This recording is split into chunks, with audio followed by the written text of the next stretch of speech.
ప్రభు అయిన యేసుక్రీస్తు నామములో మీ అందరికీ ప్రత్యేకమైన వందనాలు తెలియచేస్తూ ఉన్నాను.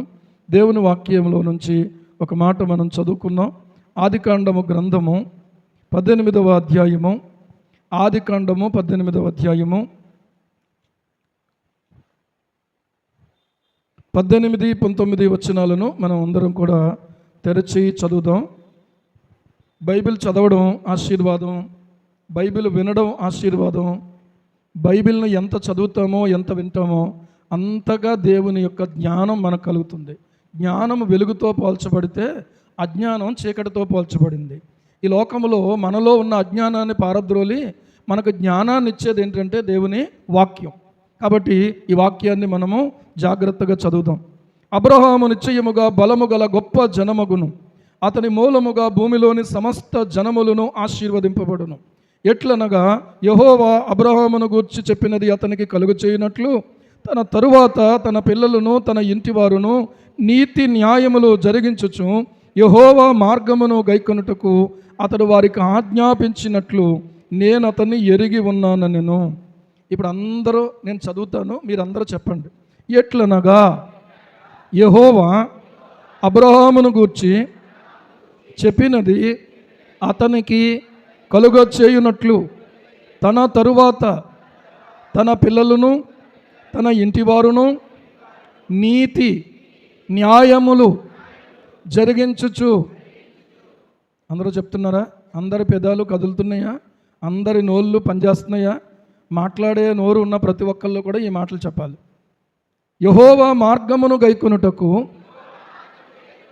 ఏం గైకొనడానికి? యెహోవా మార్గమును గైకొనుటకు అతడు వారికి ఆజ్ఞాపించినట్లు నేను అతనిని ఎరిగి ఉన్నానెను. ఏం ఎరిగి ఉన్నాడంట? అతడు ఇలాగున ఆజ్ఞాపించినట్లు నేను అతన్ని ఎరిగి ఉన్నాను అని అంటున్నాడు. మనం ఆరాధించే దేవుడు ఎవరంటే మనల్ని ఎరిగిన దేవుడు. మనమంటే ఏంటో తెలియనివాడు కాదు, మన శ్రమ తెలియనివాడు కాదు, మన బాధ తెలియనివాడు కాదు, మన కష్టం తెలియనివాడు కాదు, మన యొక్క నిరాశ తెలియనివాడు కాదు. అందుకనే బైబిల్లో దేవుడు మనుషుని హృదయాన్ని గురించి మాట్లాడాడు. ఈ రోజున ఆలోచించుకుంటే మనుషుడు హృదయంలో దుఃఖపడతాడు, పైకి నవ్వుతాడు. హృదయంలో దుఃఖం ఉండినా కూడా పైకి నవ్వుచుండవచ్చునని బైబిల్ గ్రంథంలో, సామెతల గ్రంథంలో దేవుడు రాశాడు. ఈ రోజున ఒకడు తనకు ఏర్పాటు చేసుకున్న మార్గం అతనికి యథార్థంగానే కనబడుతుందట, కానీ అది తుదకు మరణానికి చేరునన్నాడు. వాని హృదయానికి సరిగా కనబడవచ్చు కొన్నిసార్లు ప్రియులారా, కానీ అది మరణానికి త్రోవ తీయొచ్చు. మరణము అనే మాటకు బైబిల్ గ్రంథం ప్రకారంగా శరీర సంబంధమైన మరణం ఉంది, ఆత్మ సంబంధమైన మరణం ఉంది. ఈ శరీరం మరణించటం, ఆత్మ ఈ శరీరాన్ని విడిచి వెళ్ళిపోతే ప్రియులారా ఆత్మకు కూడా మరణం ఉంది. అది రెండవ మరణము. ఇది మొదటి మరణము, అది రెండవ మరణం. రెండు మరణాలు ఎవరికంటే, ఈ రెండు మరణాలు ఎవరికంటే ఈ లోకములో మామూలుగా తల్లి గర్భములో నుంచి జన్మించి, అర్థమవుతుందా? తల్లి గర్భములో నుంచి జన్మించి పెరిగి ప్రియులారా పెద్దవాళ్ళు అయ్యి వాళ్ళ యొక్క పరిస్థితులు నానా రకాలుగా ఉండి మారు మనస్సు పొందకుండా, యేసుక్రీస్తు ప్రభువును అంగీకరించకుండా, ఎంత మంచోళ్ళైనా సరే, ఎంత చెడుతనంలో జీవించినా సరే, మారు మనస్సు పొందనటువంటి వ్యక్తికి రెండవ మరణం అనే నిత్య నరకాగ్ని గుండం అనేది ఒకటి ఉంది. ఈ విషయాన్ని మర్చిపోవద్దు. రెండు మరణాలు ఎవరికి లేవు, ఒకే మరణం ఎవరికి ఉందంటే యేసుక్రీస్తునందు ఉన్న వారికి ఆ నరక శిక్ష లేదు, నిత్య జీవం ఉంది. హల్లెలూయా. ఈ రోజున మనం దేని కొరకు ప్రభువుని నమ్ముకోవాలి? ఒంట్లో బాగుండడం కోసం కాదు సుమా, ఇంట్లో అప్పులు తీరిపోవడానికి కాదు సుమా. అప్పులు తీరిపోవాలంటే కాస్త జ్ఞానంతో ఆలోచించుకుని ఏది తగ్గించుకోవాలో తగ్గించుకుని ఏ విషయాలు ఎలా చక్కబెట్టుకోవాలో ఆ జ్ఞానం దేవుడు మనకు ముందే ఇచ్చాడు. కానీ మనమే ఆలోచించం, మనమే సరిగా అంచనాలు వేసుకోకుండా కొన్ని ఖర్చులు పెడుతూ ఉంటాం. మనమే సరిగా ఆలోచించుకోకుండా వాళ్ళను చూసి వీళ్ళను చూసి మనం ఖర్చులు పెంచుకుంటాం, వాళ్ళను చూసి వీళ్ళను చూసి కొన్ని వస్తువులు కొనుక్కుంటాం. లేదు అనంటే మనుషులను విపరీతంగా నమ్మేసి ఇక వాళ్ళే నా సర్వస్వం అన్నట్టు ఎంతో మంచితనంతో ప్రియులారా ఉన్న డబ్బులన్నీ ఖర్చు పెట్టేసుకుంటాం. కాబట్టి మన చేతిలోనే ఉంది అప్పులు తీర్చుకోవడం అనేది. నువ్వు తిను, మరొకరికి పెట్టు, కానీ అసలు నీకే లేకుండా చేసుకుని ఇతరులకే దారపోసేసే పరిస్థితి మనకుంటే మనుషుల దృష్టిలో మనం దేవుళ్ళం అవుతాం. దేవుడు దేవుడు అని మనం పొగుడుతూ ఉంటే మనము ఐస్ అయిపోయి వాళ్ళకి ఏం కావాలంటే అది వాళ్ళు ఎక్కడికి రమ్మంటే అక్కడికి, వాళ్ళు ఏం చేయమంటే అది చేసేసేటువంటి పరిస్థితుల దగ్గర నష్టపోయేది ఎవరో తెలుసా?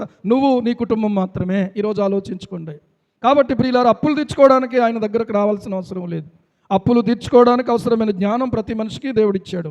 ఆరోగ్యం విషయంలో కూడా కొన్ని విషయాలు డాక్టర్ల ద్వారా కూడా నయమైపోతాయి. ఒకవేళ తగ్గలేదనుకోండి, ఇక దేవుడే దిక్కు, ఆయన స్వస్థపరుస్తాడు, ఆయన ఆశ్రయిస్తే. కానీ అదే గురి కాదు. అదే ప్రియులారా ఈ రోజున మనకున్నటువంటి నమ్మకం కాదు. నేను ఎందుకు ప్రభువుని నమ్ముకోవాలి, నేను ఎందుకు ప్రభువుని వెంబడించాలి, నేను ఎందుకు మందిరానికి వెళ్ళాలి అని అంటే ఒంట్లో బాగోకపోతే వెళ్ళాలనుకుంటున్నారు కొంతమంది, బాగుంటే అసలు కనిపించట్లేదు. అవునా కదా? బాగోకపోతేనే మందిరం. అందుకనే కొంతమంది ఏమని ప్రకటన చేస్తున్నారు అని అంటే రోగులకు స్వస్థత ప్రార్థనలు చేయబడును అని చెప్పి. అంటే ఎవరి కోసం ఇంకా ప్రార్థన? రోగుల కోసమే. నాకు ఏ రోగం లేదండి, నేను ఎందుకు వెళ్ళాలి అని చెప్పి. అర్థమైందా? అప్పుల్లో ఉన్నారా, మీ కొరకు ప్రార్థన. నాకు అప్పు లేదండి, నాకు ఏ గొడవ లేదండి, నాకు ఏది లోట్లేదు కాబట్టి నేను వెళ్ళక్కర్లేదు అనుకుంటున్నారు.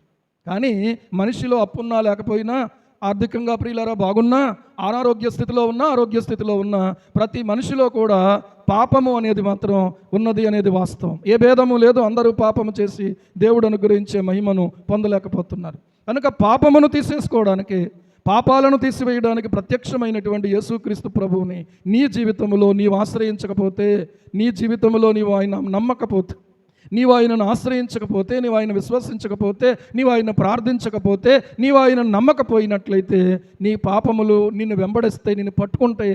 ఆ తర్వాత అవి నిన్ను నాశనం చేస్తాయి. ఎవరో నాశనం చేయక్కర్లే మనల్ని, మన పాపమే మనల్ని నాశనం చేస్తుంది.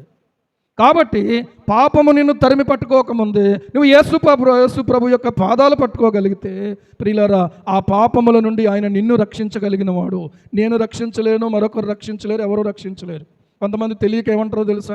ఈయన్ని నేనే రక్షించానని అంటారు, ఈవిడిని నేనే రక్షించాను. నువ్వేమో రక్షించావు? నువ్వేమన్నా సిలువ వేయబడ్డావా? నువ్వేమన్నా హింసించబడ్డావా? నువ్వేమన్నా ఉమ్ములు వేయబడ్డావా? నువ్వేమైనా దూషించబడ్డావా? నువ్వేమన్నా అపహాస్యం చేయబడ్డావా? నువ్వేమన్నా ఆ సిలువ మీద చేతులకు మేకులు, పాదాలు శిలతో బిగించబడి, తల మీద ముళ్ళ కిరీటం కొట్టబడి, ప్రక్కలో గాయం చేయబడి, వీపంతా చాలుగా దున్నబడి నువ్వేమైనా వాళ్ళ కొరకు మరణించావా? కాదే. నువ్వు ఎలా రక్షించావు? నేను ఎలా రక్షించాను? రక్షణను మనకు తెలియచేయడానికి మరి కొంతమందిని దేవుడు వాడుకుంటాడు, అంతే. దేవునికి స్తోత్రం. చెప్పినంతలోనే నేను రక్షించేసినట్టు, వాళ్ళు విన్నంతలోనే రక్షించబడిపోయినట్టు అని అనుకుంటే మనం పొరపాటులో ఉన్నట్టే. ఈ రోజున ఇలాంటి వృధాతిశయం ఎక్కువైపోయింది.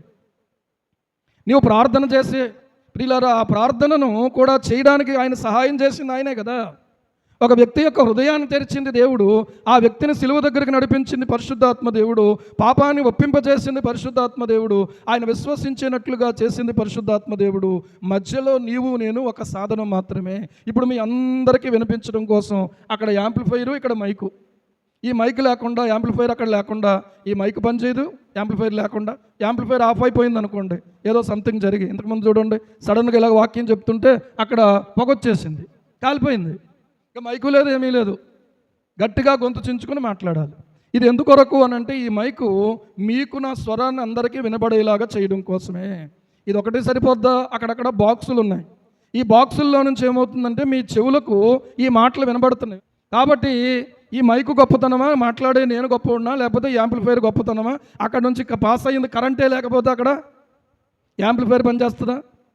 కరెంట్ లేకపోతే పనిచేస్తుందా?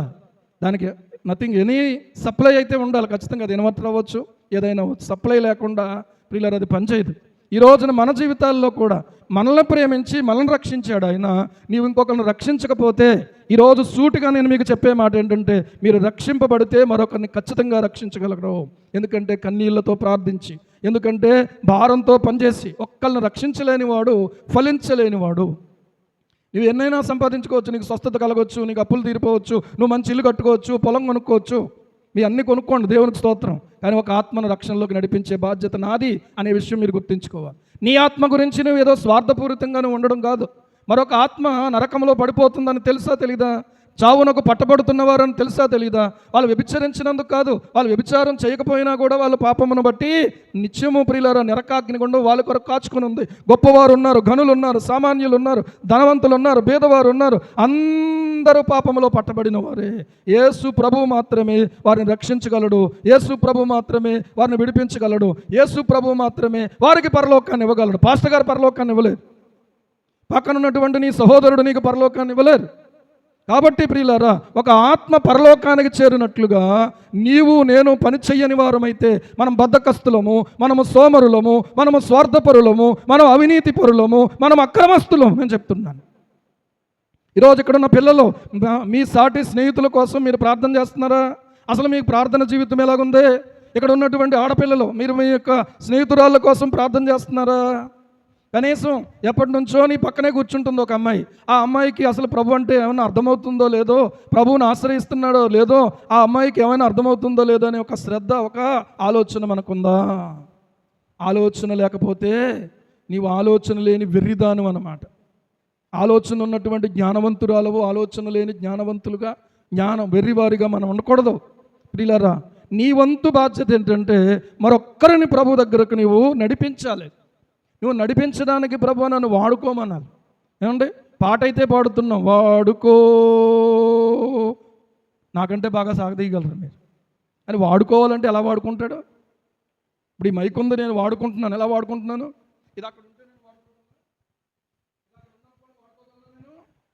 ఇది అక్కడెక్కడో ఉందనుకోండి, వాడుకోగలనా నేను? ఈ మైక్ వాడుకోవాలంటే ఇది నా చేతిలోకి రావాలి.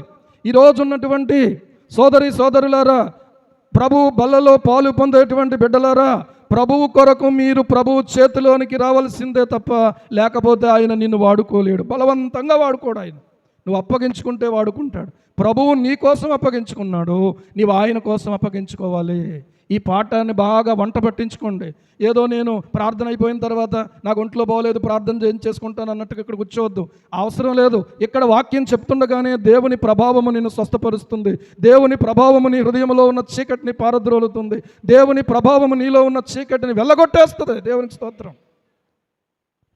చేతులు పెట్టాల్సిన అవసరం లేదు. నువ్వు యేసయ్య చేతి వైపు చూడు. నీ కొరకు గాయపరచబడిన ఆయన చేతిని చూస్తే నీకు రక్షణ కలుగుతుంది. లేకపోతే ఈరోజు కూడా రక్షణ లేకుండానే ఉంటావు నువ్వు. ఏమండి, ఈరోజు కూడా రక్షణ లేకుండానే ఉంటావు. ఈరోజు తంబు పడలేదండి, లేకపోతే రావాల్సిన రేషన్ రాలేదండి అంటే ఎంత కంగారు పడతావు? పని మానేసుకుని వచ్చానండి, నాకు పని అవ్వలేదండి. పని మానేసుకుని వచ్చింది దేనికోసం? ఈ తంబు పడాలి, నాకు రావాల్సిన రేషన్ రావాలి అని. ఈరోజున తల్లికి వందనమో అమ్మకు వందనమో ఏదో అంటున్నారు. అది పడాలంటే కూడా ఏమవ్వాలి? నీ పేరు కరెక్ట్గా ఉండాలి, అమ్మకి అకౌంట్ ఉండాలి. అమ్మకే పడుతుంది, నాన్నకి పడదు. అవునా కదా? అమ్మకు కూడా అకౌంట్ ఉండాల్సిందే. కనుక ఎవరి అకౌంట్లో ఆ డబ్బులు పడతాయో వాళ్ళు మాత్రమే దాన్ని తీసుకుని వాడుకోగలరు. ఈ రోజున నీవు వాడబడాలంటే నీవు యేసయ్య చేతిలోకి రావాలి. నీవు మోకరించాలి, నీవు కన్నీళ్లు గార్చాలి. ప్రభు, ఇన్నేళ్ళు అయిపోయింది, ఇన్ని సంవత్సరాలు అయిపోయింది, ఏది ఒక్క ఆత్మను కూడా నేను సంపాదించలేకపోయాననే బాధ నీలో ఉంటే నీవు ఆరోగ్యవంతుడు ఆత్మీయంగా, లేకపోతే నీకు జబ్బు చేసింది ఆత్మీయంగా. నేను చెప్తున్నా, జబ్బు చేసినటువంటి వాళ్ళుగా ఒకవేళ ఉన్నట్లయితే ఆ జబ్బు కూడా ఆయనే బాగు చేయాలి, నేనేం చేయలేను. దేవునికి స్తోత్రం. అర్థమవుతుందా? ప్రభువా నాకు జబ్బు చేసిందని ఒప్పుకుంటారా మీరు? నేనే బాగానే ఉన్నా, కళ్ళు బాగానే కనపడుతున్నాయి, నోరు బాగానే పనిచేస్తుంది, చేతులు బాగానే పనిచేస్తున్నాయి, నాకు జబ్బు చేయడం ఏంటండి పాస్టర్ గారు? ఏమండి, నువ్వు తిన్నది ఎంతోమందికి చెప్తావు, నువ్వు కొనుక్కున్నది ఎంతోమందికి చూపిస్తావు. నిన్ను కొన్న ప్రభువు గురించి నువ్వు ఒక్కళ్ళకి చెప్పలేవు. మరి నువ్వు ఎందుకు చెప్పలేకపోతున్నావు? ఎందుకు నీకు ఆ ప్రేమ లేదు? ఎందుకు నీకు ఆ భారం లేదు? ఈ రోజున మనకున్న ప్రతి సమస్యకు ఒకటే కారణం ఏంటో తెలుసా? ప్రభువు మన మీద ఉంచిన సువార్తను మనం ప్రకటించకపోవడం వల్లనే మనము శ్రమ పడుతున్నాం చెప్పాలంటే. వేరే కారణం ఏం కాదు, వేరే కారణం ఏం కాదు. అయ్యో, సువార్త ప్రకటింపని ఎడల నాకు శ్రమ, సువార్త ప్రకటించు భారము నా మీద మోపబడి ఉన్నది అన్నాడు. ఎవరి మీద మోపబడింది అది? పౌలు గారి మీదేనా? మన మీద ఏం లేదా? మనం వచ్చి కూర్చుంటాం, తింటే తింటాం, లేకపోతే అలా కళ్ళు మూసుకుంటాం, అయిపోద్ది ఆరాధన. నువ్వు విన్నా అయిపోద్ది ఆరాధన, నువ్వు వినకపోయినా అయిపోద్ది ఆరాధన. ఆ మాత్రానికి ఇంకేంటి నువ్వు నేర్చుకునేది? నువ్వు మార్చుకునేది ఏంటి? ఈ రోజున కొంతమంది వ్యసనాలు విడిచిపెట్టట్లేదు. వ్యసనం అంటే ఈ రోజున ఏదైతే దేవునికి నిన్ను దూరం చేస్తుందో, ఎక్కడైతే నీ సమయాన్ని ఎక్కువ గడుపుతున్నావో, ఎక్కడైతే నువ్వు ఎక్కువ ఆలోచిస్తున్నావో, ఎక్కడైతే నువ్వు ఎక్కువ ఖర్చు పెడుతున్నావో అదే వ్యసనం ఈరోజు చూస్తే. దానివల్ల నీ శరీరం పాడవుతుంది, అయినా పట్టించుకోవట్లేదు. దానివల్ల నీ సమయం పాడవుతుంది, అయినా పట్టించుకోవట్లేదు. దానివల్ల నీ డబ్బులు పాడవుతున్నాయి, అయినా పట్టించుకోవట్లేదు.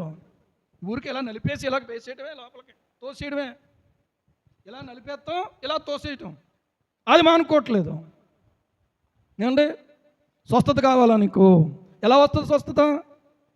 యెహోవా యందు భయభక్తులు కలిగి చెడుతనం విడిచిపెట్టుము, అప్పుడు నీ ఎముకలకు సత్తు వస్తుంది, నీ దేహానికి ఆరోగ్యం వస్తుందని వాక్యం చెప్తుంది. దానికి విరోధంగా దేవుడు చేయడే, దానికి విరోధంగా దేవుడు చేయడే. మేము అలాంటివి ఏం చేయట్లేదండి, కానీ బండ బూతులు మాట్లాడుతున్నారు. స్వస్థత ఎలా దొరుకుతుంది? చెడుతనం విడిచిపెట్టేవా నువ్వు? ఒకరి మీద కొండేలు చెప్తున్నారు, ఒకరి మీద ఇంత లోపల ప్రియులారా ద్వేషము భావాలు భయంకరంగా పెట్టుకున్నారు. ప్రార్థన చేస్తున్నారు కానీ భావాలు మాత్రం మారట్లే. ఒక్క తగ్గింపు ఎవరికో లేదంటూ మనకే ఉండదు తగ్గింపు. పరిశుద్ధాత్ముడు దుఃఖపడుతున్నాడు తెలుసా నీ పరిస్థితి, నా పరిస్థితి చూసి. ఎవరిని మోసగించడానికి? ఈరోజున ఆలోచించుకోండి. అన్నీ ఎరిగిన దేవుణ్ణి మోసం చేస్తున్నాం మనం ఈరోజు. నిన్ను ప్రేమించి నీతో మాట్లాడుతూ ఉన్నాడు. నీకు పట్టింపు ఉందా? ఒక ఆదివారం వచ్చేస్తే నీకు పరలోకం ఇచ్చేయాలా? ఒక రోజు ప్రార్థన చేస్తావు, మళ్ళీ మన్నాడు సాయంత్రం మళ్ళీ ప్రార్థన చేసుకుంటావు. పోనీ ఇంటి దగ్గర ఇక్కడికి రాలేదు, ఓకే. ఇంటి దగ్గర మీరు కలిసి ఈరోజు ఏం వాక్యం చెప్పారు, ఈరోజు ఏంటి నా పరిస్థితి, నా వాక్యాన్ని అనుసరించుందా, వాక్యాన్ని నేను ఎక్కడ ఏ వాక్యము నన్ను నేరం మోపుతుంది, నేను దిద్దుకోవాలి కదా, సరి చేసుకోవాలి కదా అనే ఆలోచన ఎవరికి ఉందండి? ఎవరికి ఉంది? ఏమండి ఈరోజున దేవుడు మాట్లాడుతూ ఉన్నాడు. ముందు శ్రద్ధ పెట్టడం నేర్చుకోండి. ఇంటిని ఎంతో శ్రద్ధతో కట్టుకుంటావు. ఇంటిలో పలానాది కావాలి, ఏమండి నాకేం తెలుస్తుందండి, ఇలా నొక్కాలి ఇలా నొక్కాలి అంటున్నారు. ఈ నెంబర్లు గట్ట నాకేమి రావండి, నాకెందుకండి బాబు, ఏదో 2 బట్టలు అలా నానబెట్టుకుని ఏదో ఆ కుళాయి దగ్గర అలాగా వాటిని ఎలాగ గుంజుకుని ఆరేసుకుంటే గొడవ వదిలిపోద్ది, నాకెందుకండి వాషింగ్ మెషిన్ అని ఎవరైనా అనుకుంటున్నారా? ఏమండి నో, నాకు వాషింగ్ మెషిన్ కావాలి. నీకేం తెలుసమ్మా అందులో నెంబర్లు ఏం తెలుస్తాయి, 1 2 3 ఎంకీలు ఏం తెలుస్తాయి నీకు? తెలియకపోతే మా అమ్మాయిని అడిగి తెలుసుకుంటానండి నేను, మా అబ్బాయిని అడిగి తెలుసుకుంటానండి. సెల్లో ఇంగ్లీష్ ఉంటుంది, తెలుగు ఉంటుంది. మనకు తెలివితేటలు ఎక్కువైపోయినాయి అని వాళ్ళు కూడా అప్డేట్ చేసేసి తెలుగు అయితే తెలుగు వచ్చేలా కూడా పెట్టేశారు. కాబట్టి ఇప్పుడైతే ఏమండి తెలుగులో పెట్టండి మాకు తెలుస్తుంది అంటున్నారు. దేవునికి స్తోత్రం. అన్నీ అప్డేట్ అవుతాం కానీ ఆత్మ సంబంధంగా అప్డేట్ అవ్వం. ఎందుకో తెలుసా? అమ్మో ప్రార్థన చేస్తే ఇంకేమైనా ఉందా, కండ్లు కరిగిపోవో, మోకాలు నొప్పి వచ్చేయు, గుండెలు భారంతో నలిగిపోవాలి కదా ప్రార్థన అంటే. ఎవరో కొంతమంది చేస్తారు, ఆ కొంతమందికే దేవుడు నెమ్మదిస్తాడు, ఆ కొంతమందికే విడుదలిస్తాడు. దేవుడు న్యాయవంతుడు, అన్యాయం కాదు ఆయన. దేవునికి స్తోత్రం. హల్లెలూయా. ఈరోజున ఆలోచించుకోండి. అలా కొంతమంది ఉంటున్నారు, ఇలా కొంతమంది ఉంటున్నారు. ఎవరికి నెమ్మది దొరకాలని అంటే వాళ్ళే కదా బాగు చేసుకోవాలి, బతుకులు మార్చుకోవాలక్కర్లేదా? దేవుడు ఎంత ప్రేమించాడు. దేవుడు ఆశీర్వాదం అంటే ఏమనుకుంటున్నామంటే ఇల్లు కట్టుకున్నాను ఆశీర్వాదం, బండి కొనుక్కున్నాను ఆశీర్వాదం, ఏమండి పొలం కొనుక్కున్నాను ఆశీర్వాదం, చెప్పండి. ఇంకా చాలా ఈ లోక సంబంధం అన్నీ ఆశీర్వాదమే. అది లేదనుకోండి దేవుడు నన్ను ఆశీర్వదించలేదు అనుకుంటున్నాం. అబ్రహామును గురించి దేవుడు ఇక్కడ ఎందుకు రాయించాడంటే ఆశీర్వదించబడతాడు అబ్రహాం. ఎలాగ ఆశీర్వదించబడతాడు? నిశ్చయముగా అబ్రహాము గొప్ప జనమగును, బలము గల గొప్ప జనమగును, అతని మూలముగా భూమిలోని సమస్త జనములను ఆశీర్వదించబడును అని చెప్పి ఎట్లనగా అన్నాడు. అంటే ఆశీర్వాదం అంటే ఏంటో తెలుసుకో. ఇక్కడ నువ్వు ఆశీర్వాదం అంటే ఏంటో తెలుసుకోకుండా ఈ రోజున ఆశీర్వాదం అనే మాట ఎక్కువ వాడుతూ ఉన్నాం.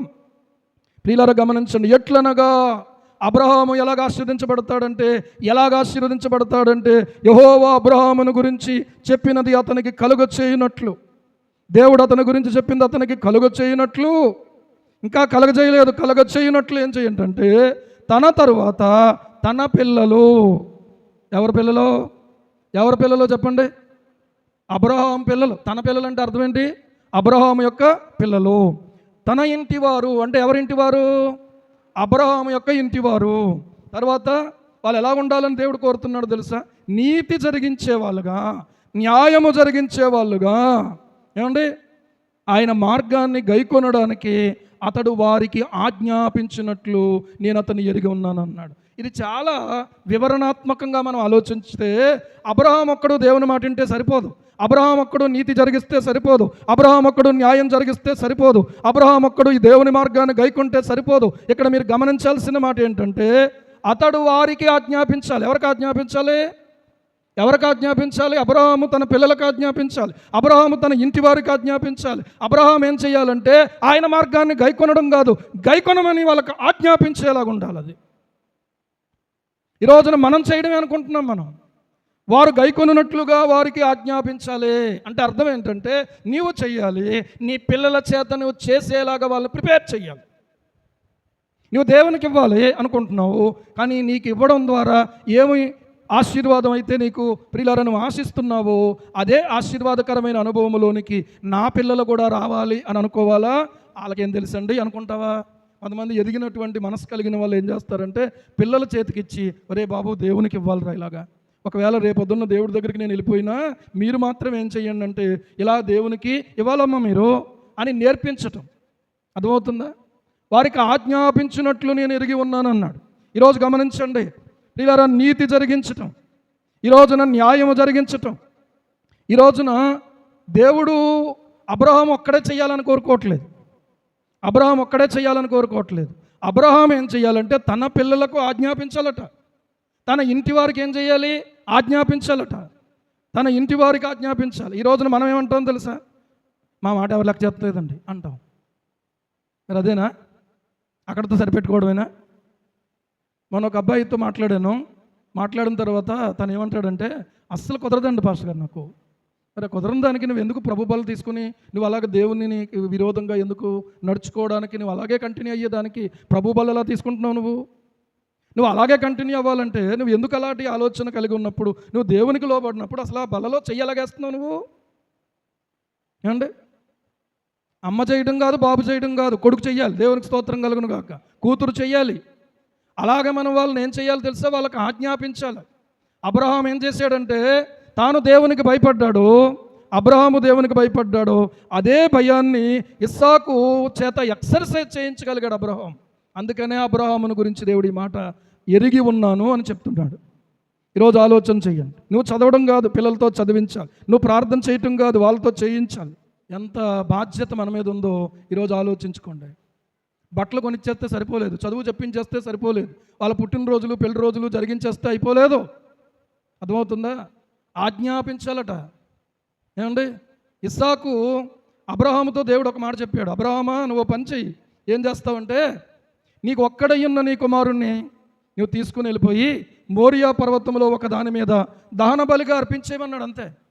ఇస్సాకు చెప్పలేదు, దేవుడు అబ్రహాముకే చెప్పాడు. అబ్రహాము కొడుకు ఇస్సాకు ఏం చిన్నోడేం కాదు, ఏం పాలేం తాగుతులేదు, యవనస్తుడు, మంచి యవన వయసులో, మంచి బలమైన వయసులో ఉన్నాడు. అన్నీ అర్థం చేసుకుని అవగాహన చేసుకునే వయసులో ఉన్నాడు. రే నాన్న మనం బలర్పించడానికి వెళ్ళాలన్నాడు. గాడిద సిద్ధం చేయించు, పనివారిని సిద్ధం చేయించు అని చెప్పి సిద్ధపాటు అంతా చెప్పేశాడు. తెల్లవారినప్పుడు అబ్రహాము లేచాడు, వెనక కొడుకు లేచిపోయాడు. అంతే. దేవునికి స్తోత్రం. ఈ రోజున మనం లేచాక మన పిల్లలు లేవగలుగుతున్నారా? ఏమండి? మనం మోకరించాక వాళ్ళు మోకరించగలుగుతున్నారా? నో. కొంతమంది ధన్యులు ఉన్నారేమో, కానీ కొంతమంది మాత్రం ఏమండి కక్కలేక మింగలేక ఎమడలేని పరిస్థితుల్లో నలిగిపోతున్న వారుగా ఉన్నారో ఈరోజు ఆలోచించుకోండి. దేవుడు ఒక బాధ్యత అబ్రహాముకు పెడితే అబ్రహాము సక్సెస్ అయిపోయాడు దాంట్లో. ఎందుకంటే అబ్రహాముతో దేవుడు చెప్పినటువంటి ఈ మాటకి కొడుకు అయినటువంటి ఇస్సాకు ఎదురు చెప్పలే. ఏం చేశాడో చూడండి. 3వ వచనం, ఆదికాండం 22వ అధ్యాయం 3వ వచనం చూడండి. తెల్లవారినప్పుడు అబ్రహాము లేచి తన గాడిదకు గంత కట్టి తన పనివారిలో 2 తన కుమారుడకు ఇస్సాకును వెంటబెట్టుకొని దానబలి కొరకు కట్టెలు చీల్చి లేచి దేవుడు తనతో చెప్పిన చోటికి వెళ్ళెను. ఇస్సాకు ఏమని ఉండాలి? అసలు నీకు ముసలితనం బాగా వచ్చింది నాన్న, నేను పుట్టేటప్పటికే నువ్వు బాగా ముసలోడు అయిపోయావు, నీకు సరిగా వినబడిందో లేదో దేవుని స్వరం, నువ్వేమనుకున్నావు? అసలు మనల్ని రమ్మంటమేంటి, బలర్పించమంటమేంటి? అయినా నీకు చెప్తావేంటి, నాకు చెప్పాలి కదా. ఆయన నీతో రావాలంటే ఏం చేయాలి? నాకు చెప్పాలి కదా అనాలి అసలు లెక్క అయితే. కానీ ఇస్సాకు ఒక్క మాట కూడా మాట్లాడలేదు. దేవునికి స్తోత్రం. ఇస్సాకు అన్నీ తెలిసిన వయసే, ఇస్సాకు అన్నీ అవగాహన చేసుకోగలిగిన వయసే. ఎందుకంటే కట్టెలు చీల్చి అబ్రహాము ఎవరైతే ఎత్తి మీద పెట్టాడో తెలుసా? అంతవరకు గాడిద మోసింది. ఆ కొండ ఎక్కే టైంలో ఎవరెత్తుకున్నారా కట్టెల మోపుని? ఇస్సాకు ఎత్తుకున్నాడు. కట్టెల మోపు ఎవరు మోసారు? ఇస్సాకు మోసాడు. తెలుసా మీకు? పనోళ్ళు కాదు, పనివారిని గాడిదను అక్కడే విడిచిపెట్టి వీళ్ళిద్దరే వెళ్ళారు బలర్పించడానికి. ఎంత లోబడడం నేర్చుకున్నాడో ఇస్సాకు, ఎలా నేర్పించాడో ఈ రోజున ఆలోచించుకుంటే ప్రియులారా, అది తినొద్దురా బాబు అంటే పిల్లలు వినని పరిస్థితి ఈరోజు కనబడతా ఉంది. ఎలాగ లోపరుచుకోవాలి వాళ్ళని తెలియట్లేదు. ప్రభువే మనకు సహాయం చెయ్యాలి. హల్లెలూయా. అర్థమవుతుందా? అది మనం కొనుక్కోకూడదురా అని అంటే ఆగిపోయేలాగా మనం వాళ్ళని కంట్రోల్ చేయగలగాలి. ఏమండి? ఈ రోజున కంట్రోల్ చేయగలుగుతున్నామా? పరిశుద్ధాత్మ దేవుని సహాయం మనకి ఎంత అవసరం. ఈరోజున ఆలోచన చేస్తే దైవ భయము నేర్పించినటువంటి ఇస్సాకు ఆ భయాన్ని నేర్చుకున్నవాడై దేవుని కొరకు ఇలా చేద్దాము అంటే ఎదురు చెప్పకుండా అలా చేస్తూ దేవుని కొరకు తను తాను అప్పగించేసుకున్నాడు. హల్లెలూయా, హల్లెలూయా. సమర్పణ చేయుము ప్రభువునకు నీ దేహము ధనము సమయమును. సమర్పణ చేయుము ప్రభువునకు నీ దేహము ధనము సమయమును. అబ్రాహామును అడిగెను ప్రభువప్పుడు ఇస్సాకును అర్పణ ఇమ్మనెను. ఇచ్చెదవా దేవునికి ఇచ్చెదవా నీవిచ్చెదవా సమర్పణ ప్రభువునకు దేహము ధనము సమయమును. సమర్పణ చేయుము ప్రభువునకు నీ దేహము ధనము సమయమును. హల్లెలూయా. ఎవరికి సమర్పణ చెయ్యి? దేవునికి సమర్పణ చెయ్యి. ఎవరిని? నీ బిడ్డను. నిన్ను నీవు దేవునికి సమర్పణ చేసుకో. నీ బిడ్డను దేవునికి సమర్పణ చెయ్యి. ఏమండి, ఈరోజున ఆలోచన చేసుకుందాం. అలాంటి యొక్క పరిస్థితుల్లో దేవునికి సమర్పించడానికి ఇస్సాకును తీసుకుని వెళ్తుంటే ఎదురు చెప్పలేదు. అది ఇస్సాకు గురించి. యేసు ప్రభు వారి గురించి ఒక మాట రాయబడి ఉంది చూడండి. లోకాసు వార్త 2వ అధ్యాయము. లోకాసు వార్త 2వ అధ్యాయము 51వ వచనం చూడండి. 51వ వచనం. అంతటా ఆయన వారితో కూడా బయలుదేరి నజరేతునకు వచ్చి వారికి లోబడి ఉండెను. ఏ బడి ఉండెను? లోబడి ఉండెను. తిరగబడి ఉండెనా? లోబడి ఉండెనా? ఇప్పుడు మనం ఏం చేస్తున్నాం? ఏమండి, సంఘంలో ఉన్నటువంటి పిల్లలు తల్లిదండ్రులకు లోబడుతున్నారా? యేసు ప్రభువుకి తెలియందేమీ లేదు, మరుగైందేదీ లేదు, అన్నీ ఎరిగినవాడు. కానీ ఆయన మానవ మాతృడుగా ఈ భూమి మీద మన కొరకు ఆయన మన మధ్యలో నివసించడానికి వచ్చినప్పుడు అన్నీ ఎరిగినటువంటి ఆయన మరీకేం తెలుసు, యోసేపుకేం తెలుసు, కానీ అన్ని విషయాల్లో లోబడిపోయాడంట ఆయన. ఈ రోజున ఎవరిని మాదిరిగా పెట్టుకుంటున్నాం మనం? ఏమండి, భార్య భర్తకు లోబడాలి అని ఉంది, భర్త క్రీస్తుకు లోబడాలి అని ఉంది. నేను ఎవరికి లోబడక్కర్లేదండి, నా ఇష్టం అండి, నేను వచ్చినప్పుడు వస్తానండి, నేను తిన్నప్పుడు తింటానండి, లేకపోతే వంతుడి మీద మేసేసి ఇంటికి వస్తానండి. తినమంటే అంత తినాలనిపించట్లేదు. అబద్ధి కూడా అక్కడ తినేసి వచ్చానని చెప్పొచ్చు కదా. ఇక్కడ ఈవిడ ఎక్కడ కొండ తిరిగేసేద్దామని తినాలనిపించట్లేదా? ఆలోచించుకోండి. లోబడుట అనే దగ్గర ప్రియులారా ఆలోచించుకుంటే, లోబడుట అనేటువంటి దగ్గర అది లోకు కాదు, అది దేవుడే పెట్టినటువంటి ఒక అద్భుతమైనటువంటి విధానం. దేవునికి స్తోత్రం కలుగును గాక. హల్లెలూయా.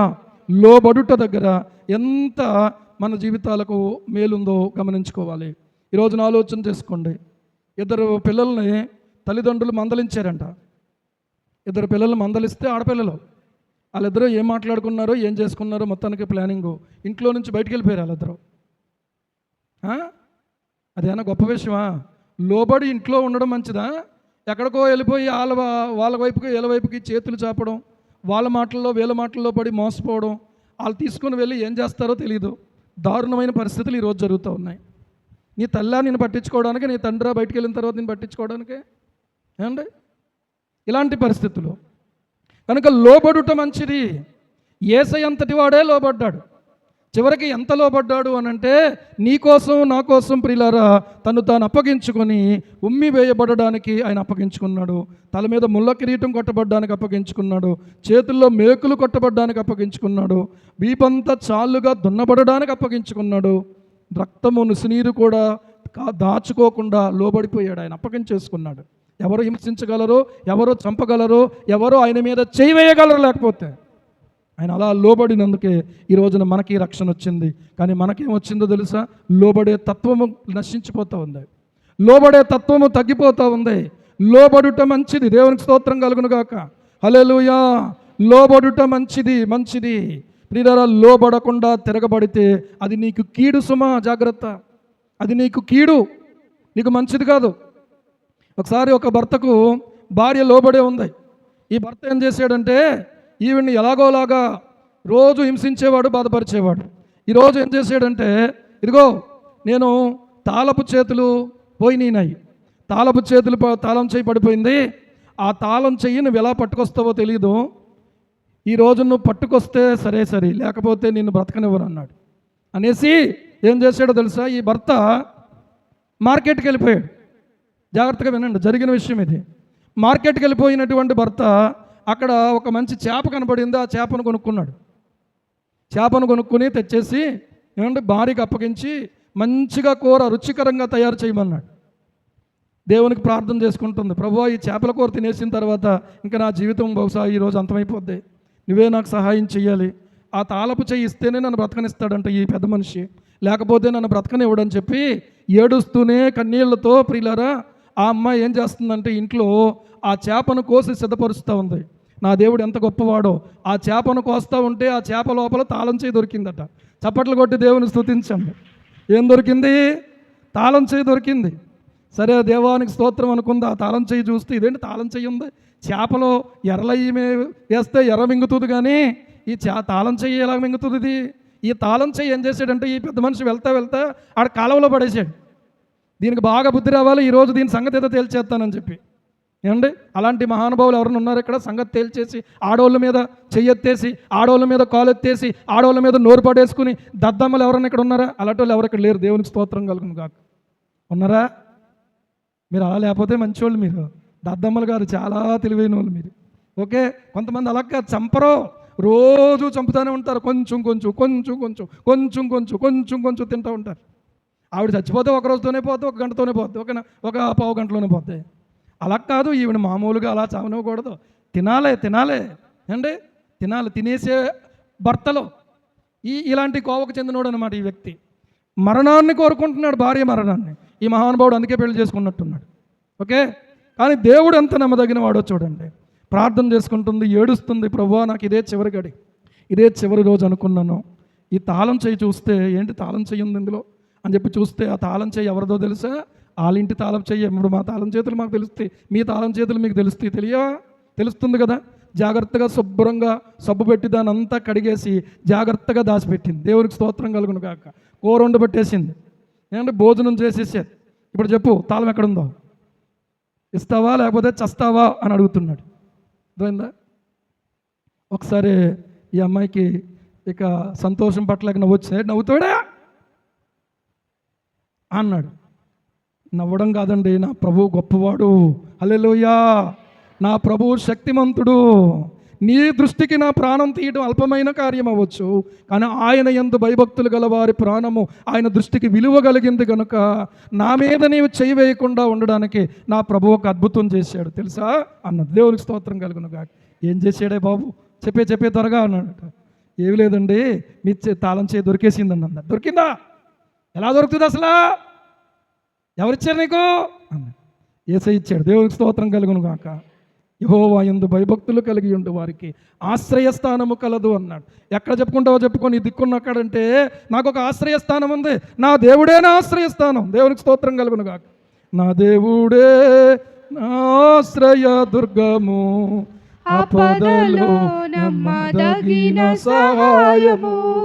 నా దేవుడే నా ఆశ్రయ దుర్గము, ఆపదలో నమ్మదగిన సహాయము. భయమే లేదు, దిగులే లేదు, భయమే లేదు, దిగులే లేదు. లోకమేమైనా యేసయ్యుండగా, లోకమేమైనా యేసయ్యుండగా, నా దేవుడే నా ఆశ్రయ దుర్గము, ఆపదలో నమ్మదగిన సహాయము. హల్లెలూయా. ఇప్పుడు అసలు కథ అంతా చెప్పేసింది. అలా ఉండిపోయి నోరు తెచ్చి ఇంకేం నమ్ముతావు? ఇంకా ఇప్పుడు నమ్ముతున్నావా నా యేసయ్య ఎంత గొప్ప దేవుడు, ఎంత కనికర సంపన్నుడో, ఎంత ప్రేమామయుడో, ఎన్ని అద్భుతాలు చేయగలిగిన వాడో, అడుగు వాటికంటే ఊహించు వాటికంటే అత్యధికంగా చేయ శక్తి గల దేవుడు. ప్రభువా ఒకవేళ ఆయన చంపినప్పుడు నేను నీ రాజ్యానికి చేరుకోవడానికి ఒకవేళ ఏదైనా ఆటంకం ఉందేమో, నాలో ఏదైనా పాపం ఉందేమో, దయచేసి నన్ను కడుగునైనా శుద్ధి చేయనైనా అని నేను ప్రార్థన చేసుకుంటున్నాను. కానీ నా దేవుడు నేను చావకుండా నేను బ్రతికి ఆయన కొరకు సాక్ష్యం ఇచ్చినట్లుగా ఇదిగో నీ కొరకు దేవుడు ఒక కార్యం చేశాడు, ఇప్పుడైనా నమ్ముతావా అన్నాడు. నమ్మకేం చేస్తానే బాబు, ఎందుకంటే ఏంటి, ఇంకా నాకు ఇంకేమి రుజువులు అక్కర్లేదు, నాకు ఇంకేమి అద్భుతాలు అక్కర్లేదు, ఈ ఒక్క అద్భుతమే నా బతుకు చాలన్నాడు. దేవునికి స్తోత్రం. ఈరోజు నువ్వు కాదు వెళ్ళటం, నేను కూడా నీతో పాటు వచ్చేస్తాను అన్నాడు. దేవునికి స్తోత్రం కలుగును గాక. హల్లెలూయా. ఏమంటే ఆవిడ మార్గాన్ని గైకుంది, అంత మాత్రమే కాదు, ఆవిడ ఏం చేసింది ప్రియులారా, ఆవిడ ఏం చేసింది చెప్పండి, తన యొక్క జీవితంలో తన యొక్క బ్రతుకులో ఏం చేసింది అనంటే తన భర్త కూడా ఆయన మార్గాన్ని గైకొనున్నట్లుగా ప్రేరేపణ చేయగలిగింది. ఈ రోజున నీ మోకాళ్ళు ప్రభు దగ్గర వంగుతున్నాయా, నీ కన్నీళ్ళు ఒలుగుతున్నాయా, నీ కన్నీళ్ళు ఒకవేళ నీ భర్త తోసేస్తున్నాడా, కానీ నా ప్రభు తోసేయడు. దేవునికి స్తోత్రం. నీ బిడ్డలు తోసేస్తున్నారా, కానీ నా ప్రభు తోసేయడు. నీ స్నేహితులు తోసేస్తున్నారా, కానీ నా ప్రభు తోసేయడు. నీ ఇరుగు పొరుగు వారు తోసేస్తున్నారా, కానీ నా ప్రభు తోసేయడు.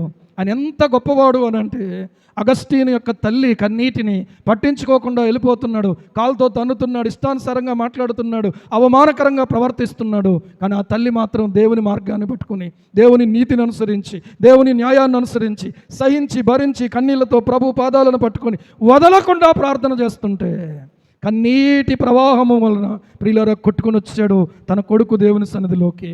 హల్లెలూయా. ఏమైపోయాడు, కొట్టుకుంటూ వచ్చేసాడు.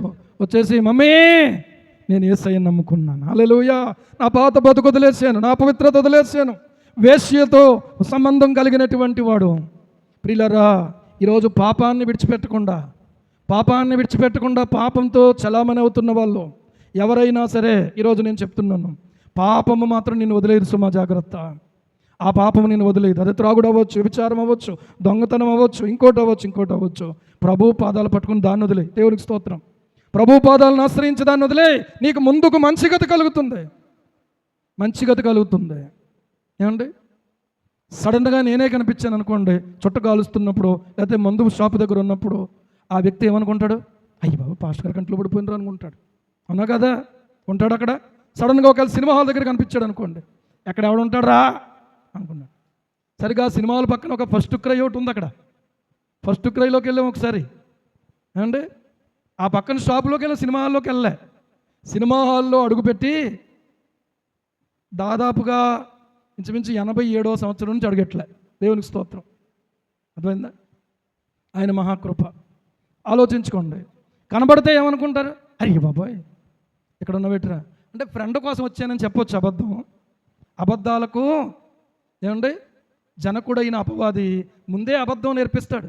ఇగో ఇవి ఇంటి దగ్గర ఉండిపోయావు కదా, ప్రార్థనకు రాకుండా పాస్టర్ గారు అడుగుతారు నిన్ను, అడిగితే అడగనయా ఏంటి, తనలో తను చెప్పుకుంటాడు. ఎవరన్నా అండవు, తనలో తను చెప్పుకుంటాడు. ఏమన్నా తెలుసా, ఎర్ర రాలేదా అంటే క్లాస్ ఉందండి ఇవాళ. ఏంటి క్లాస్ ఎవరు చెప్పారు నీకు? కొంతమందికి నిజంగా క్లాస్ ఉంటుంది, కొంతమంది క్లాస్ ఉండదు. వీళ్ళకి క్లాస్ ఎవరిస్తారంటే సైతాన్ గడిస్తాడు. దేవునికి స్తోత్రం. ఎందుకంటే ఈ రహస్యం ఆయన చెప్పాడు మనకి. అర్థమవుతుందా? ఏమండి, యేసయ్య రమ్మంటే రాడు, కానీ సైతాన్ గడు రమ్మంటే పోతున్నాడు. ఆలోచించుకోండి. ముందుకు మీకు మంచి గతి కలగాలి. హల్లెలూయా. మంచి స్థితిలో మీరు ఉండాలి అని అంటే ఇప్పుడే ఆయన పాదాలను ఆశ్రయించండి. ఒక తల్లి, ఒక భార్యగా ప్రియులారా భర్తను ఏం చేసింది తెలుసా?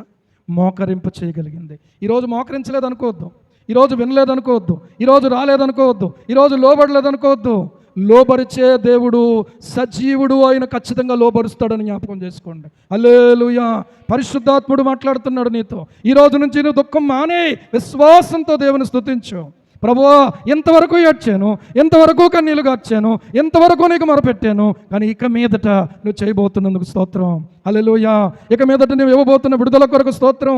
ఇక మీదట నువ్వు మార్చబోతున్నందుకు స్తోత్రం. ఇక మీదట నువ్వు జ్ఞాపకం చేసుకోబోతున్నందుకు స్తోత్రం అని నిరీక్షణ కలిగిన వారై ప్రార్థన యందు ఏం చేయండి అంటే పట్టుదల కలిగి ఉండండి. ఎప్పుడు ఒక పాయింటేనా ప్రార్థన చేయడానికి? మనకి ఇంక పాయింట్లు ఏమి లేవా? పాయింట్ మార్చండి కొంచెం. అర్థమవుతుందా? పాయింట్ మార్చండి. నీ నుంచి ఏమండి పాయింట్ మార్చి మరొకళ్ళ గురించి ప్రార్థన చేయండి.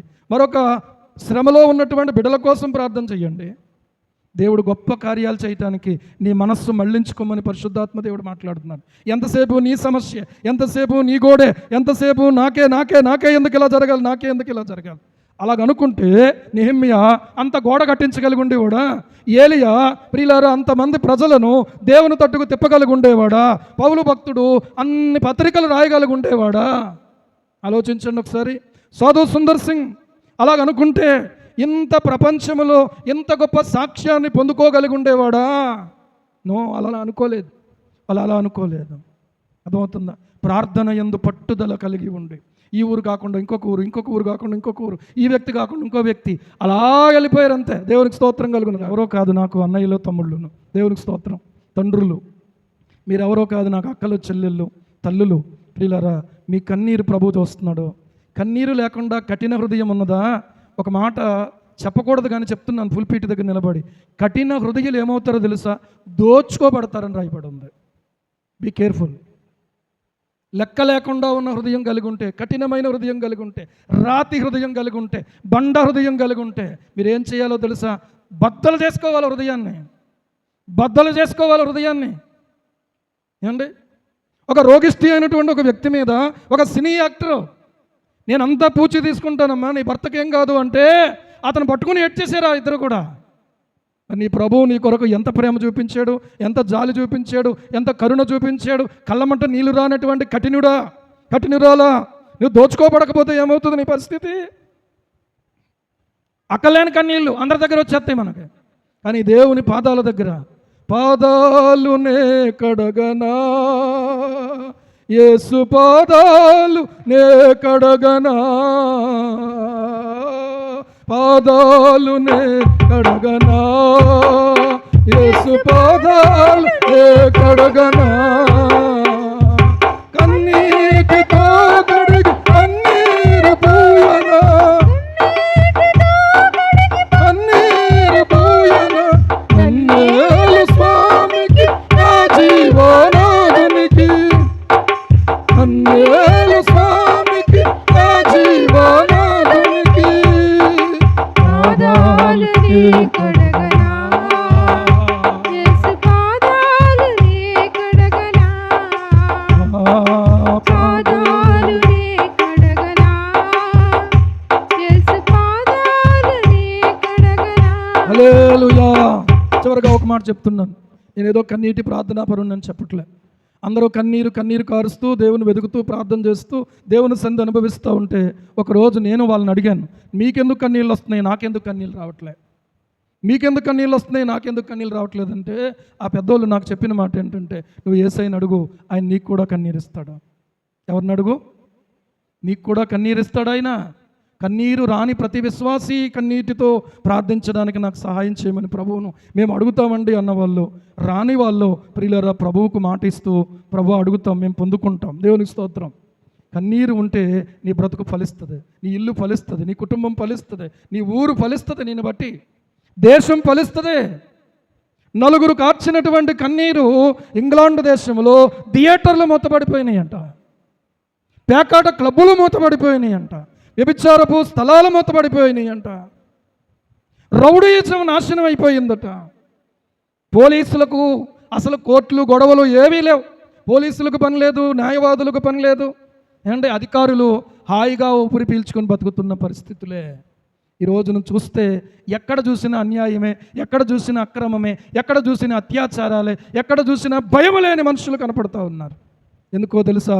రాత్రి ప్రార్థన చేస్తాము రండి అని అంటే ఖాళీ లేదనుకుంటున్న వారే కనబడుతున్నారు. కానీ కన్నీరు కార్చి ప్రభు పాదాలు పట్టుకుందాం. అయ్యో మన బిడ్డల పరిస్థితి, అయ్యో మన ఊరి పరిస్థితి, అయ్యో మన యొక్క ప్రాంతం పరిస్థితి, వైన్ షాపులు మూయబడునుగాక యేసు నామములో అని ప్రార్థన చేసేవాళ్ళు ఇక్కడ ఏకీభవిస్తే వైన్ షాపులు మూతబడడం ఖాయం. దేవునికి స్తోత్రం.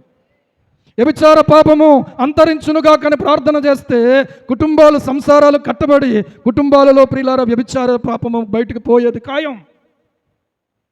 ఇన్ని నేరాలు పెరిగిపోతున్నాయి. ఏమండి, కన్నీళ్ళు లేవా? భారం లేదా? నా పేరు పెట్టబడిన నా జనులు తమను తాము తగ్గించుకొని ప్రార్థన చేసి నన్ను వెదకి తమ చెడు మార్గాలను విడిచినట్లయితే ఆకాశము నుండి వారి ప్రార్థన వింటాను, వారి పాపాన్ని క్షమిస్తాను, వారి దేశాన్ని స్వస్థపరుస్తాను అన్నాడు. దేశానికి స్వస్థత ఉందని నిద్రపోతున్నావు నువ్వు? దేశానికి స్వస్థత ఉందా? విమాన ప్రమాదాలు జరుగుతున్నాయా? రైలు ప్రమాదాలు జరుగుతున్నాయా? కుండపోత వర్షాలు కురిసి ఎంతోమంది మనుషులు చచ్చిపోయారు, ఇల్లు కొట్టుకుపోయినాయి, మానవ విలువలు పడిపోయినాయి. ఈరోజు నీతి న్యాయాలు జరిగించేవారు కొదువైపోయారు. నీతికి ఇక్కడ రోజులున్నాయిరా అని వాడంటే అవునరా అని అంటావా నువ్వు? లేదు.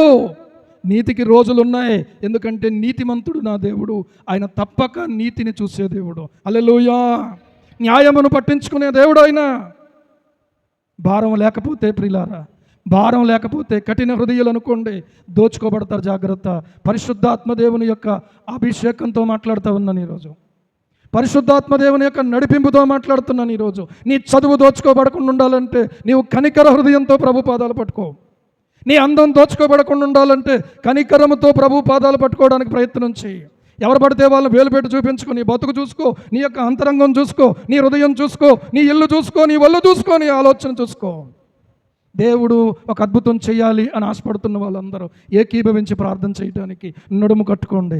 ప్రార్థన విని దేవుడు కార్యాలు చేస్తాడు. ప్రార్థన విని గోడ కట్టించాడు, ప్రార్థన విని మందిరం కట్టించాడు, ప్రార్థన విని మన్నా కురిపించాడు, ప్రార్థన విని అగ్నిబలాన్ని చల్లార్చాడు, ప్రార్థన విని గర్భాలు తెరిచాడు, ప్రార్థన విని వివాహాలు జరిగించాడు, ప్రార్థన విని కుటుంబాలు కట్టించాడు. దేవునికి స్తోత్రం కలుగును గాక. యెహోవా ఇల్లు కట్టించిన ఎడల దాని కట్టువారి ప్రయాసము వ్యర్థమే. ఈరోజు ఆలోచించుకోండి. ఏదో కట్టేద్దాం అనుకుంటున్నాం, జ్ఞానం ఉంది కదా అనుకుంటున్నాం, తెలివి ఉంది కదా అనుకుంటున్నాం, వాళ్ళు లోన్ ఇస్తానన్నారు కదా అనుకుంటున్నాం, వీళ్ళు సహాయపడతారు కదా అనుకుంటున్నాం, ఎంతమంది జనం ఉన్నారు నాకేంటి అనుకుంటున్నాం. జాగ్రత్త. కొన్నిసార్లు కడతారు కానీ కట్టిన ఇంట్లో ఉండే అవకాశం ఉండదు. జాగ్రత్త. నేను ఎన్నో చూసిన అలాంటి దూలగుండ్లు మలిసిపోయి ఆ యొక్క ఇళ్ళన్నీ కూడా మూతపడిపోయి ఇంకో చెట్లు కమ్మేసి, అయ్యో ఎంత ఖర్చు పెట్టి కట్టారు వీళ్ళు, కానీ ఆ ఇంట్లో ఒక్కళ్ళు కూడా లేరు. అలాంటి పరిస్థితి రావాలని నేను కోరుకోవట్లే. భారం కలిగి ప్రార్థన చేసి నువ్వు ఏ పని చేసినా చేసుకో. ప్రార్థన విడిచి పని చేసేవా, నీకు ఫలితం మాత్రం దొరకదు. ప్రార్థన విడిచి వ్యవసాయం చేసేవా, యథార్థంగా చెప్తున్నాను, ఫలితం దక్కదు. వ్యాపారం చేసేవా, వ్యాపారంలో లాభం చూడలేవు. ఎందుకో తెలుసా? లాభం వచ్చినట్టే కనబడుతుంది. ఎవడో మాట నమ్ముతావు, ఇది పట్టుకెళ్ళి అక్కడ పెడతావు, ఆ తర్వాత నీ ఇల్లు మట్టి, నీ యొక్క చెయ్యి మట్టి, ఇంకా ఏముండదు, సఫలం అవ్వదు. ఏమండి? రావడం ఎంతసేపు అండి, పోవడం ఎంతసేపు చెప్పండి ఒకసారి ఆలోచించండి. అసలు ఇప్పుడు ఎండల టైమా? ఇది ఎండల టైమా అసలు? ఏ టైం ఇది? వర్షాకాలం. వర్షాలు ఆగిపోయి ఎండలు కాస్తున్నాయి. మళ్ళీ మామూలు ఎండలు కాదు. ఎలాంటి ఎండలో? సెకండ్ సమ్మర్ కనబడుతుంది మనకి. ప్రభునందు ప్రియులారా, ఒకటే ఆలోచించండి, ఏమి కాదండి, మనం మోకరించి ప్రభు పాదాలు పట్టుకోవాలి. దేవుని వాక్యమును బట్టి మనం ప్రార్థన చేయాలి. దేవుని వాక్యాన్ని బట్టి ప్రార్థన చేయాలి. వాక్యాన్ని బట్టి ప్రార్థన చేసేవాళ్ళు లేవాలి. దేవునికి స్తోత్రం. వాక్యాన్ని బట్టి దేవునికి మొరపెట్టేవారు కావాలి. వాక్యాన్ని బట్టి ప్రభువు రాకడ కొరకు సిద్ధపడిన వారు కావాలి. వాక్యాన్ని బట్టి ప్రభువు ఎదుట కన్నీళ్లు కార్చి బలిపీఠము దగ్గర రోధించేవారు కావాలి. నీ ప్రార్థన ఈ గది ఒక ప్రార్థన బలిపీఠం కావాలి. నీ ఇంట్లో ఒక గది ప్రార్థన గదిగా ప్రత్యేకించబడాలి. నీ జీవితంలో ఒక భాగం ప్రార్థన కొరకు ప్రత్యేకించబడాలి. నీ ఇల్లు బాగుపడుతుంది, దేవుడు బాగు చేస్తాడు, నువ్వు బాగు చేసుకోలేవు. నీ వ్యాపారం బాగుపడుతుంది. అక్కడికెక్కడికి పరిగెట్టినంత మాత్రాన ఏం ప్రయోజనం లేదు. వినిపించుకోకపోవడం వల్ల ఇబ్బందులు పడుతున్నాం. ఇప్పుడైనా వినిపించుకోండి. ఆత్మ సంగములతో చెప్పుచున్నమాట ఇప్పుడైనా వినండి. దేవుడు ఏమంటున్నాడో తెలుసా? ఇప్పుడైనాను మీరు కన్నీరు విడుచుచు దుఃఖించుచు మనపూర్వకంగా తిరిగి నా యొద్దకు రండి అని పిలుస్తున్నాడు. ఇప్పుడైనా మించిపోయింది లేదు. మనుషులైతే ఒకవేళ ఇప్పుడు వచ్చే వెంటారు, అప్పుడు ఇంకేం చేయగలవు అంటారు. ఇప్పుడు వచ్చే వెంట ఇంక నీకు ఏం చెప్పగలవు అంటారు. ఇప్పుడు వచ్చే వెంట నీకు ఏ రకంగా సహాయం చేయగలవురా బాబు, నిండా మునిగిపోయావంటారు. కానీ నా యేసయ్య జలరాశుల్లో మునిగిపోయినా కూడా అక్కడ నుంచి పైకి లేవనెత్తుతాడు. దేవునికి స్తోత్రం కలుగును గాక. హల్లెలూయా, హల్లెలూయా. ఈరోజు ఆలోచన చేసుకోండి. దేవునికి లోబడతావా? తప్పకుండా ఆయన నేను ఒకరోజు పైకెత్తుతాడు. తొందరపడి పైకి వచ్చేయాలనుకోకండి, తొందరపడి బయటకు వచ్చేయాలనుకోకండి. ఆయన చిత్త ప్రకారంగా ఆయన సునాయాసంగా బయటికి తీసుకొస్తాడు. ఒకటే మాట చెప్తాను. గొంగళి పురుగు ఉంది. ఆ గొంగళి పురుగు గూడు కట్టుకుంటుంది. గూడు కట్టుకుని 21 రోజులు దాంట్లో ఉండిపోతుంది. ఉండిపోయి ఏం చేస్తుంది? దాని ముళ్ళులన్నీ తొలగించేసుకుంటుంది. ఆ తర్వాత అది సీతాకోక చిలుకలాగా బయటకు వస్తుంది. కొంతమంది అల్లరి పిల్లలు ఉంటారు, ఇదేంటి ఈ గూడు 21 రోజులు అన్నాడు, కానీ 21 రోజులు అయిపోయి ఉంటుంది, ఇది ఇంకా బయటికి రాలేదా, లేదా బయటికి వెళ్ళిపోయిందా, ఇది ఉత్తుగూడా అని చెప్పి దాన్ని ఇలా పొడిచారనుకోండి, దానికి ఇంకా ఏమీ రెక్కలు కానీ ఏమి ఉండదు. ఏముంటుంది? పచ్చని పురుగులాగా ఉంటుంది. ఆకుపచ్చని పురుగులాగా ఉంటుంది, లేత ఆకుపచ్చని పురుగులాగా ఉంటుంది. కొద్ది రోజులు ఆగితే ఏమవుతుందంటే దానికే చక్కని రూపం ఏర్పడుతుంది. సీతాకోక చిలుకగా తయారయ్యి నువ్వేమీ సహాయం చేయక్కర్లే, దానికి అదే బయటకు వచ్చేసి అందమైన సీతాకోక చిలుకగా విహరిస్తూ ఉంటుంది. దేవునికి మహిమ కలుగును గాక. హల్లెలూయా. కోడికి మట్టు పెడతారు కదా, ఆ గుడ్లు 21 రోజులు ఉండాలా అక్కర్లేదా? ఉండాలా? ఈలోగా 10 రోజులు అయిపోయింది, 10 రోజులు అయిపోయిందని చెప్పి ఒకసారి అసలు కొట్టి చూద్దాం అనుకుంటే ఏముంటుంది అందులో? కంపు తప్ప ఇంకేముండదు. ఉంటుందా? 21 రోజులాగు, ఆ తర్వాత నువ్వు తీయక్కర్లేదు. అదే ఏం చేస్తుందంటే దాని లెక్క ఏంటో మరి తెలియదు, దాని తెలివి ఏంటో తెలియదు. దేవుడు దానికి ఎలాంటి జ్ఞానం ఇచ్చాడు. ఒక బోటు పడుతుంది, దాంట్లో నుంచి నవనవలు ఆడతా ఒక చిన్న పిల్ల ఏమండి కిచకిచ్చమంట బయటకు వచ్చేస్తుంది. దేవునికి స్తోత్రం కలుగును గాక. హల్లెలూయా. నువ్వు చేయాల్సిందేమీ లేదు, ఆయన కింద ఉండడమే. దేవుడు తన తగిన సమయమందు మిమ్మల్ని హెచ్చించినట్లు ఆయన బలిష్టమైన చేతి క్రింద దీన మనస్కులై ఉండండి. చేతి కింద ఉండడమే రావాలి, మనం చేతి కింద ఉండడమే రావాలి అంతే. మనకే ఇది వచ్చిన తర్వాత ఖచ్చితంగా నువ్వు ఒక సీతాకొక చిలుకలాగా బయటకు వస్తావు. హల్లెలూయా. అందమైన జీవితం దేవుడు నీకు ఇవ్వాలి తప్ప నీకు నువ్వేదో అందమైన జీవితం కోరుకుని వెళ్తే నీ బ్రతుకు అందరూ అసహించుకునేలాగా తయారవుద్ది. ఏమండి, అందమైన జీవితం అక్కడెక్కడో ఉందని అక్కడికెక్కడికి పరిగెడితే ఏమీ అవ్వదు. ఈ రోజున ఎంతోమంది మోసపోయారు, ఎంతోమంది జీవితాల్లో కుంటి వాళ్ళు అయిపోయారు, గుడ్డి వాళ్ళు అయిపోయారు. ఇంటికి రాలేక రెంటికి చెడ్డ రేవడిలాగా రోడ్ల మీద తిరుగుతున్నారు. ఎవరైనా కనబడతారేమో అని పక్కకు తప్పించుకుని వెళ్ళిపోయే పరిస్థితిలో ఉన్నారు ఇప్పుడు వాళ్ళు. ఏ అందమైన జీవితం కోరుకున్నారు? అందమైన జీవితం వచ్చింది వాళ్ళకే. సినీ నటులది అందమైన జీవితం అనుకుంటున్నారు. వాళ్ళ బతుకు చివరి సమయంలో చూస్తే ఏమంటే రాను కనీసం తినడానికి తిండి లేకుండా, కట్టుకోవడానికి బట్టలు లేకుండా కూడా అయిపోయిన వాళ్ళు ఎంతోమంది ఉన్నారు. ఈ రోజు ఉన్న వాళ్ళు ఒకవేళ బాగుండొచ్చుగా కనబడవచ్చు, రేపొద్దున్న వాళ్ళ పరిస్థితి ఏంటో తెలుసా? వాళ్ళు అన్నిటినీ కోల్పోయిన స్థితిలో నిలబడతారు. ఈ రోజున కోట్లు రావచ్చు, ఇంతమందిని తగలేస్తున్నారు కదా. ఏమండి, ఈ తగలబడే సమాజం అంతా ఎలా తగలబడుతుంది? పిల్లలు ఎందుకు తగలబడుతున్నారు? ఎవరైతే తగలేస్తున్నారో వాళ్ళ డీపీలు పెట్టుకుంటున్నారు మనోళ్ళు. మరి ఏమనుకుంటున్నారో ఏంటో. ఏమండి, ఆ డీపీలన్నీ మార్చండి, యేసు ప్రభు వాక్యం పెట్టుకోండి. దేవునికి స్తోత్రం కలుగును గాక. హల్లెలూయా, హల్లెలూయా. ప్రార్థన చేసుకుందాం. అందరూ కూడా దయచేసి లేచి నిలబడదాం. ప్రభువు నమ్మదగినవాడు, ప్రభువు చాలినవాడు, ప్రభువు శ్రద్ధ కలిగినవాడు, నీ మీద నా మీద విడువనివాడు, ఎడబాయనివాడు. ప్రియులారా, ఉన్నటువంటి ఆత్మీయ క్రమములో నడవడం మనం నేర్చుకుంటే చాలు, మన పిల్లలకు నేర్పిస్తే చాలు.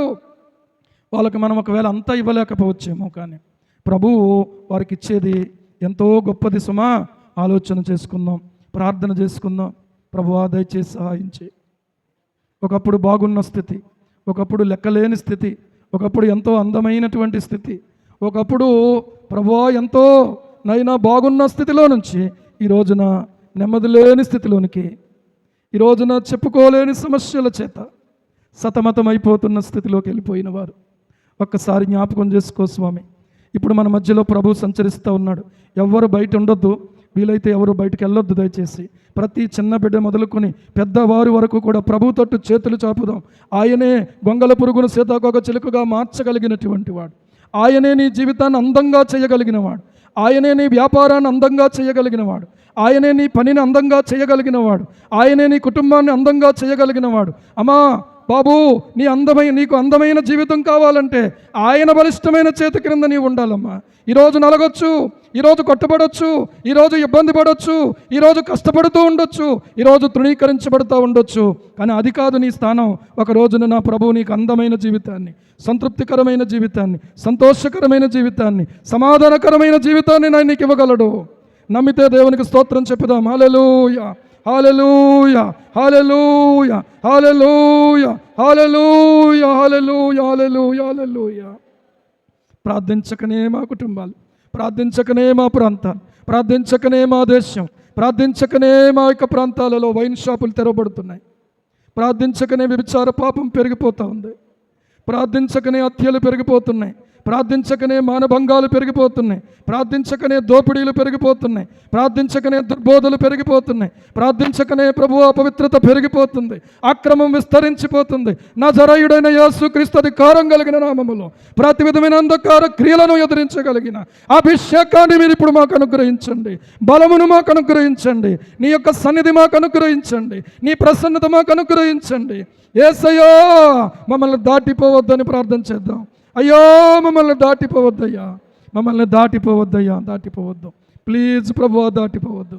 ఆ గుడ్డివాడు కేకలేసాడు, మనం కేకలేద్దాం.